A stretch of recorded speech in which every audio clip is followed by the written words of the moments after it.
In today's video, I'm going to teach you how to assign the correct user roles in Xero. We'll start on the Xero dashboard.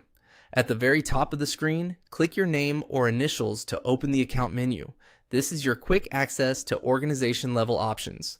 From that menu, choose Settings. If you work across multiple organizations, take a second to confirm you're in the correct one before moving on, so you don't change access in the wrong place.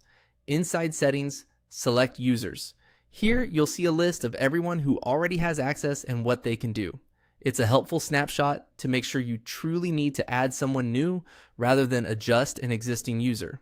For this walkthrough, we'll go ahead and start a fresh invite, so click Invite a User. Now complete the basic details. Type the person's first name, then their last name, and then their email address. Use an official work email if possible, since that simplifies auditing and offboarding later. Double check the spelling of the email. Typos here are a common reason. Invites don't reach the right person.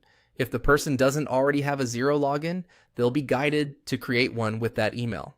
Next, set the permissions. In Xero, permissions are grouped into a few key areas: projects, payroll admin, and business and accounting.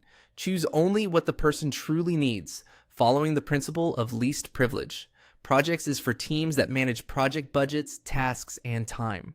If the person needs to create or track projects, switch this on. If their work has nothing to do with projects, leave it off.